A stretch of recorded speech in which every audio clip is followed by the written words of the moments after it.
everybody. It is pouring down rain in Mississippi tonight, and for anybody who was maybe holding their breath for my promised live feed, yeah, right, sarcasm. I'm not going to apologize because I have continued to struggle with the Wi-Fi and the Sprint connection. Set up the desk, but it needs the cables where they are, and unfortunately it's even worse there. And on top of that, we have a 4-month-old who is teething and trying to develop a sleep pattern. So combine all of those things, and what you have is, you know, they have life. And so before I get hate mail or stupid comments on me trying to recreate an atmosphere of like real world confessionals, I'm not trying to do that. I'm actually trying to defy the odds, defy my obstacles. So I said tonight I would do a segment on making amends, and I've often been asked, how is you and your son's relationship now after everything? Which is basically AKA for, does your son still talk to you?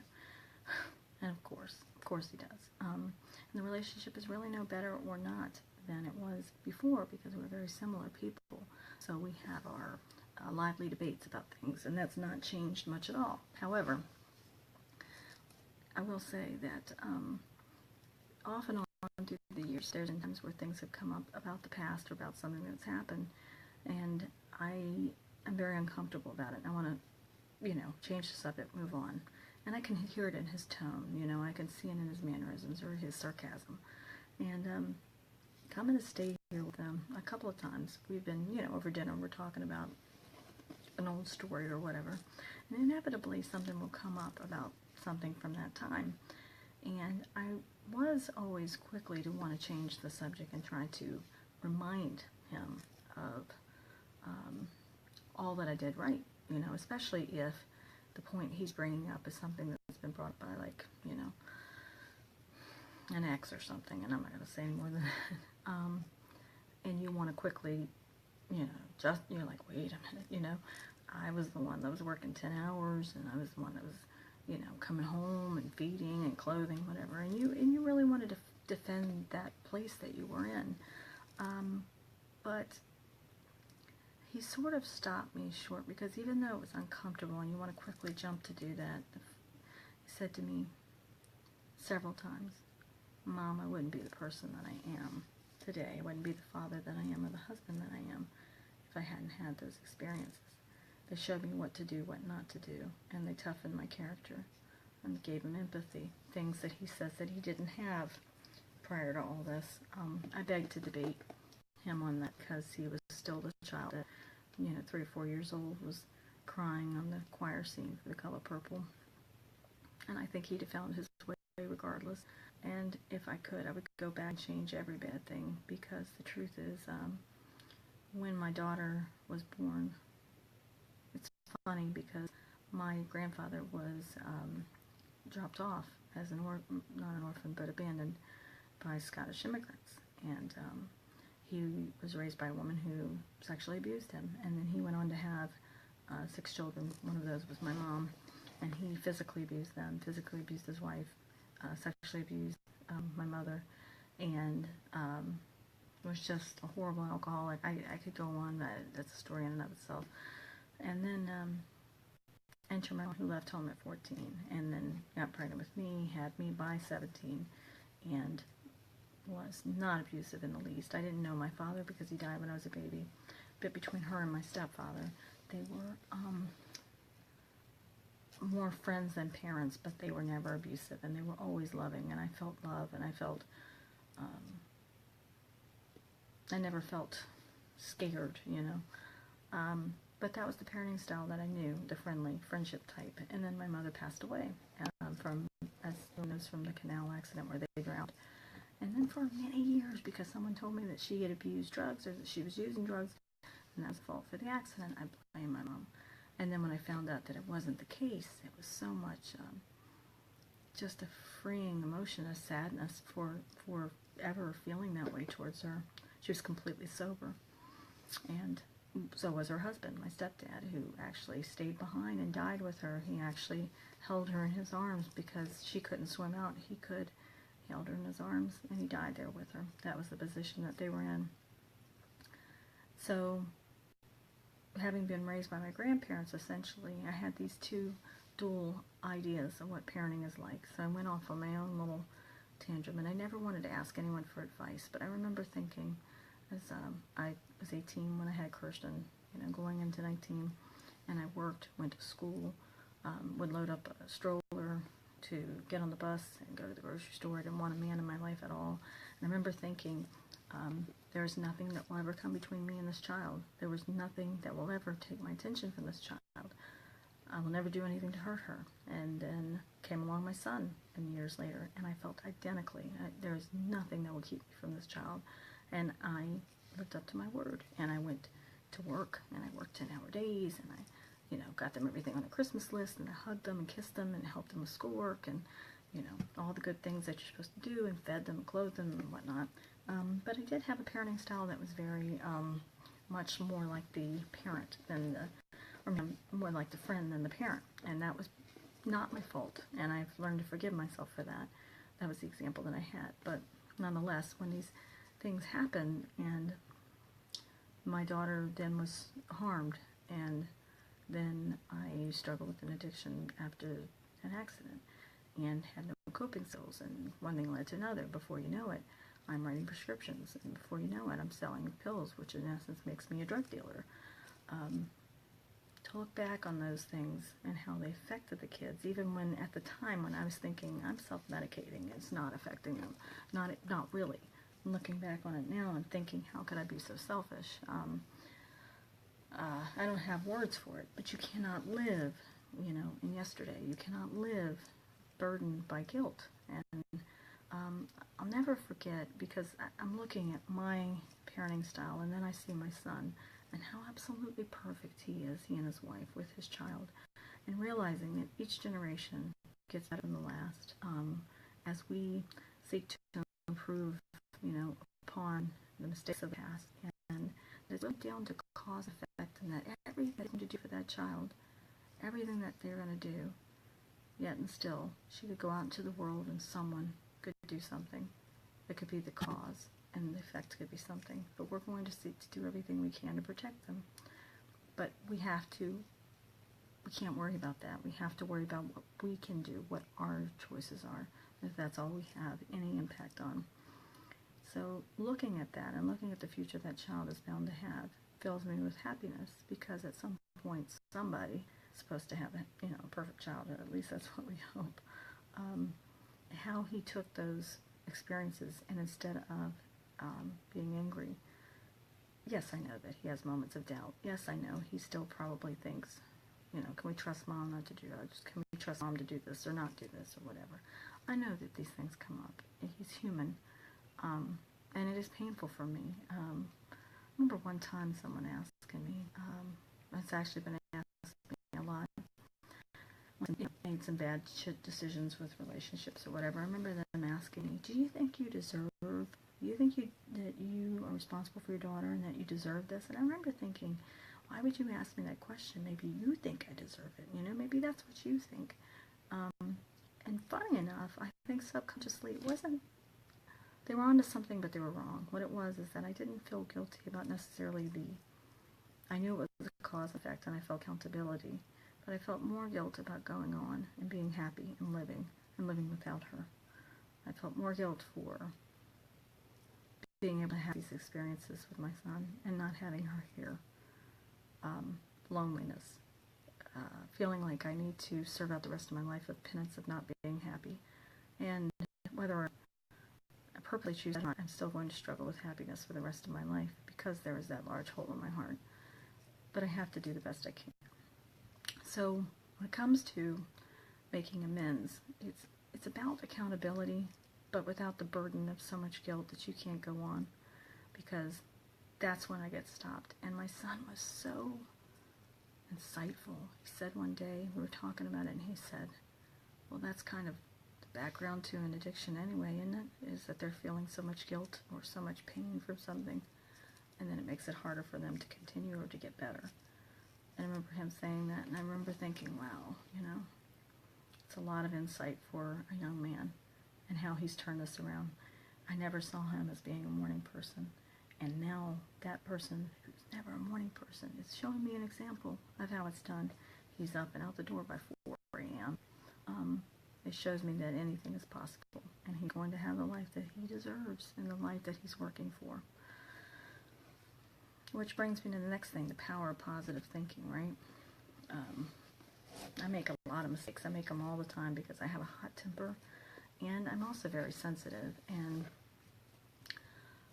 you know, it took me a long time. I never felt like I was enough if, you know, women are mean to each other, you know, and, you know, sometimes things happen and people cheat on each other or people do this or that, and I did some of these things myself. And I remember thinking, you know, you always have to be the best. I was always competitive to a point where it was almost uncomfortable. This is years ago. And then remembering that I really didn't hate other women. I actually loved other women, and I wanted those friendships. And in these past few years, trying to, seeing, you know, young lady after young lady and woman after woman struggle with the things that I had before. And getting to a place where it all of a sudden hit me, and what it was, and I've said this before, but there's so much truth to it, is understanding that Katrina King is not the most perfect woman in the world. She's not even close. I'm comfortable, mid-40s, big deal. Don't be, you know, not the smartest, not the whatever, it doesn't matter. But what I am is the only me in the world, right? For better or worse. And if more of us could look at it that way, that there is no one else. I know it sounds like rhetoric, it sounds like, you know, mumbo jumbo, but there's so much truth to that. Think about it. Being yourself instead of someone else. You know, you can steal someone's words. Oh my God, how many times has this happened to me, right? It's, I like to write. I like to write since I was a little girl. I used to write in a diary. And, you know, my grandmother broke into it and read it, and then I vowed to never write again, and I just last year started writing again, or the year before. But, you know, I got away from the writing because people would say, oh, I can't, you know, I don't have time to read all that, or it don't make sense, and I can't read all that. It sounds complicated, blah, blah, blah. I just said, you know what, I'll resonate with those, you know, who it's meant for. But I've been a person who's often had people steal or mimic, you know, my writing style, or steal my thoughts or whatever. And I remember thinking, you know, gosh, would you want my life? You know, if you really knew what I'd struggled with, losing my parents, you know, just the abuse, and then losing my daughter, the addiction, living with all those ghosts, and coming through it, you know, looking at myself and wondering what I'm going to do next. Would you really want to be me?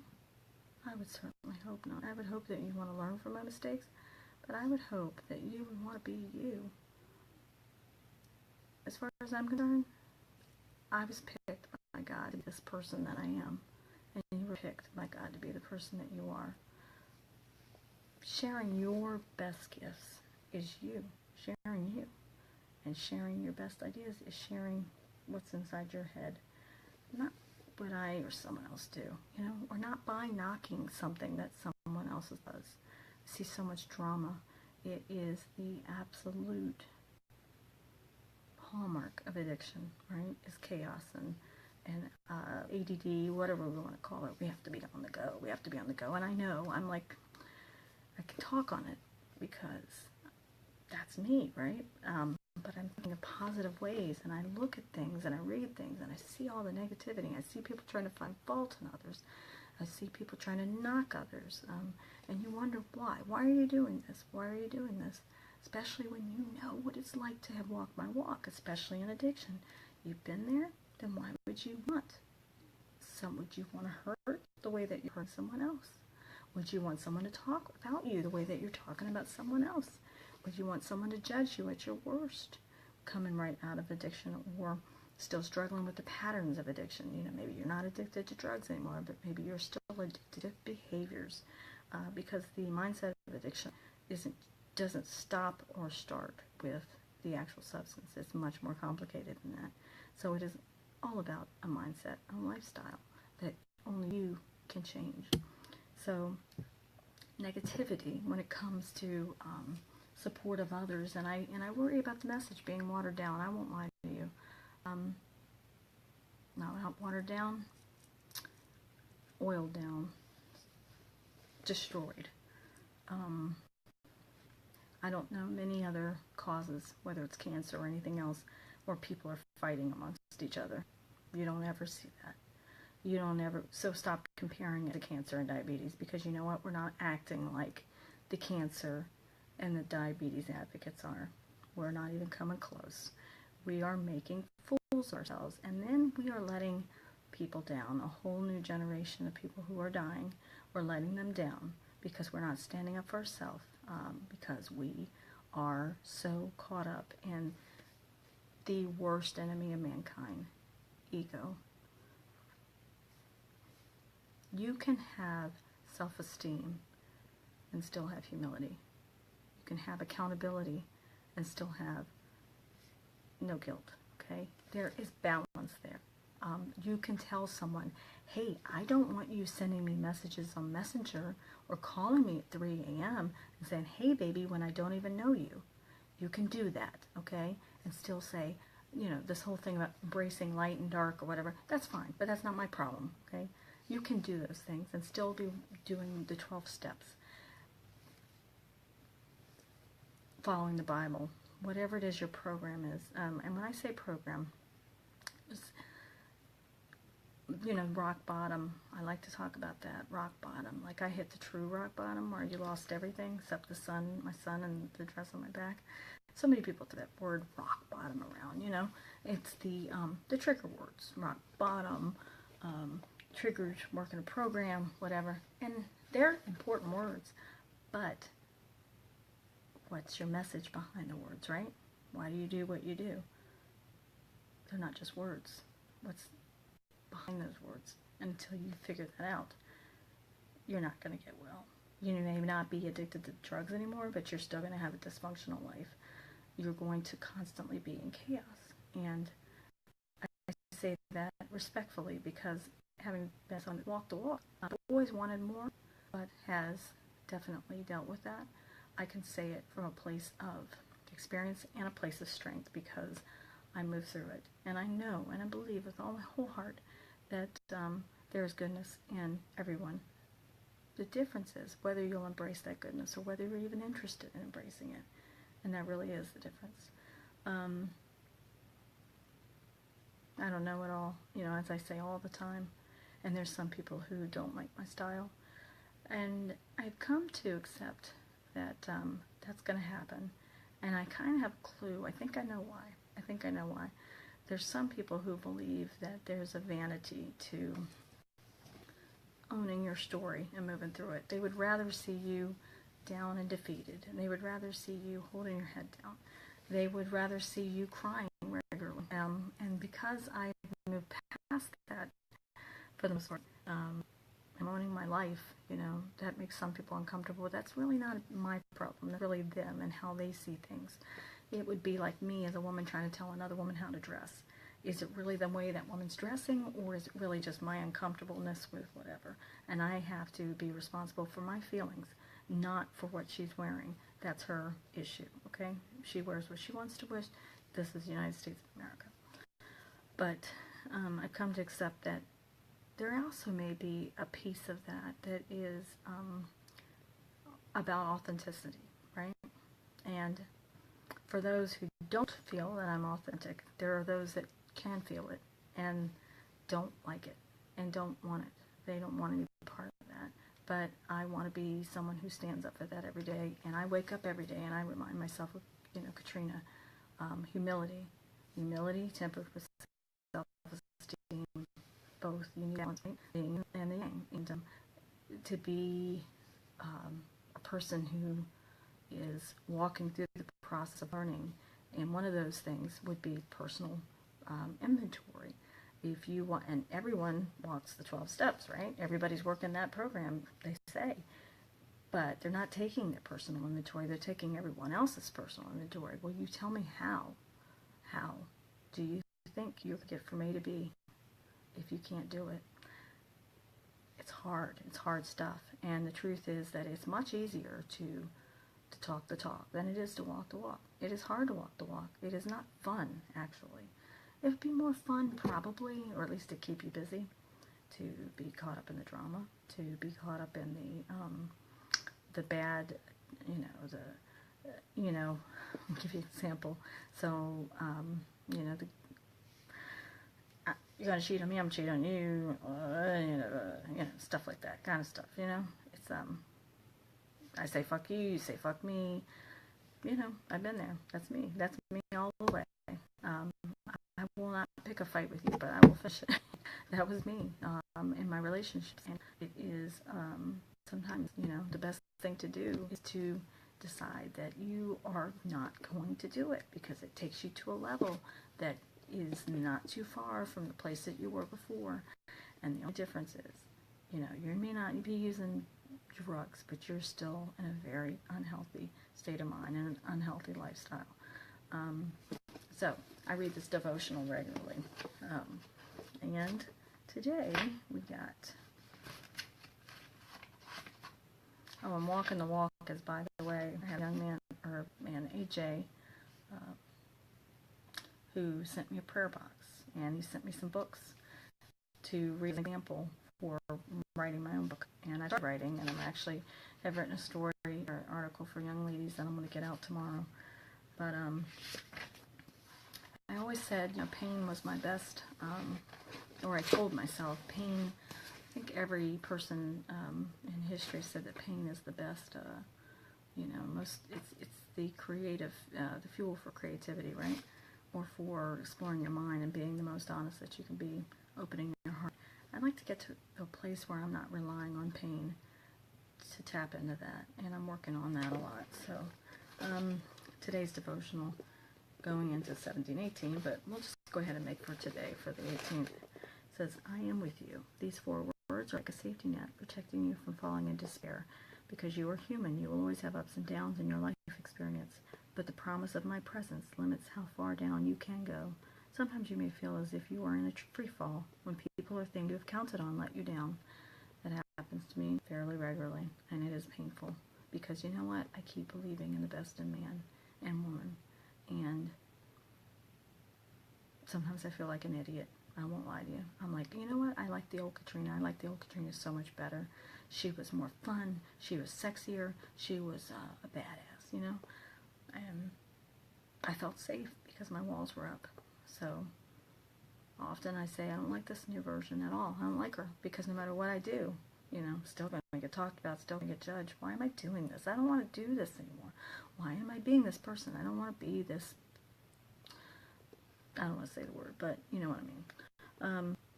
But the promise of my presence limits how far down you can go. Sometimes you may feel as if you're in a free fall. I read again. When people or things you had counted on let you down, yet as soon as you remember that I am with you, your perspective changes radically, and it does every time. Instead of bemoaning your circumstances, you can look to me for help. You recall that not only am I with you, I'm holding you by your right hand. I guide you with my counsel, and afterward I will take you into glory. This is exactly the perspective you need, the reassurance of my presence, and the glorious hope of heaven. Whatever that means to you. Heaven here, heaven there, whatever. I'm not here to change anyone. I'm just telling you. It's the devotional. You interpret it how you want. The Lord your God is with you. He is mighty to save. He will take great delight in you. He will quiet you with his love. He will rejoice over you with singing. Yet I am always with you.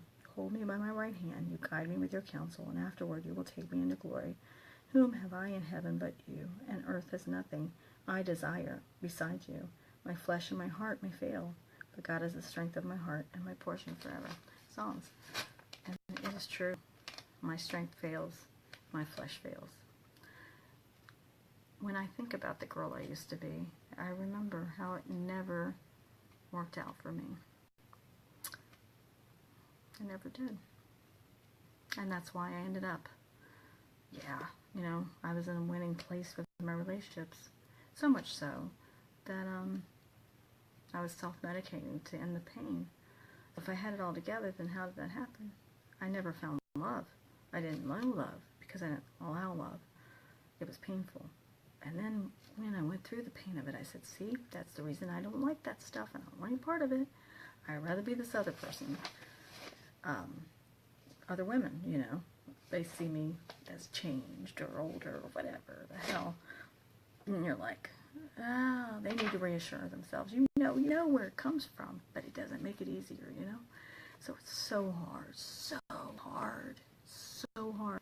It's not about taking the high road. I wish people would stop saying that. Screw a road. It's about knowing what works and what doesn't, right? And getting down on that level, the whole talk about it makes them no better than you, blah, blah. Forget all that. When you get down on that level, the problem is that you can't get up from that level sometimes. You end up staying there.